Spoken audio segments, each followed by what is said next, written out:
AP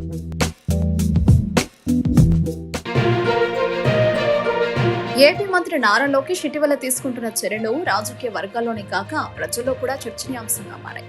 పరిపాలన, party వ్యవహారాలు, పెట్టుబడుల ఆకర్షణ అన్ని రంగాల్లోనూ చురుకుగా వ్యవహరిస్తూ తన ప్రత్యేక శైలిని చూపిస్తున్నారు.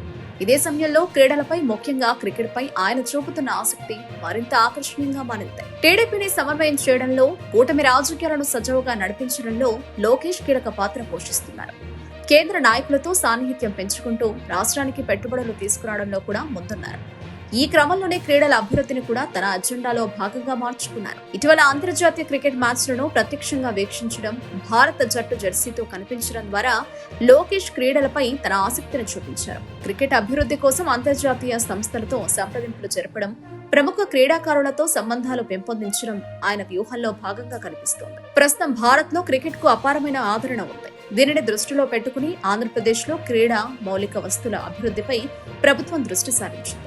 అమరావతిలో అంతర్జాతీయ స్థాయి క్రీడా సముదాయం, విశాఖ, విజయవాడ, తిరుపతి వంటి నగరాల్లో స్టేడియంల అభివృద్ధి వంటి ప్రణాళికలు రూపుదిద్దుకుంటున్నాయి. అంతర్జాతీయ క్రికెట్ మండలి అధ్యక్షుడు జైషాతో సంబంధాలు, ప్రముఖ క్రికెటర్లతో సాన్నిహిత్యం, ఈ అన్ని ప్రయత్నాలు రాష్ట్రంలో క్రికెట్ కు కొత్త ఊపు తీసుకురావాలని లక్ష్యంతోనే సాగుతున్నట్లు తెలుస్తోంది. ఏపీకి ప్రత్యేక గుర్తింపు తీసుకురావాలంటే అంతర్జాతీయ స్థాయి క్రికెట్ మైదానం అవసరమనే భావనతో లోకేష్ ముందుకు సాగుతున్నారు. మొత్తంగా చూస్తే రాజకీయాలతో పాటు క్రీడల అభివృద్ధిపైన దృష్టి పెట్టిన నారా లోకేష్ ప్రయత్నాలు భవిష్యత్తులో ఏపీకి ఎంతవరకు ఉపయోగపడతాయో చూడాలి.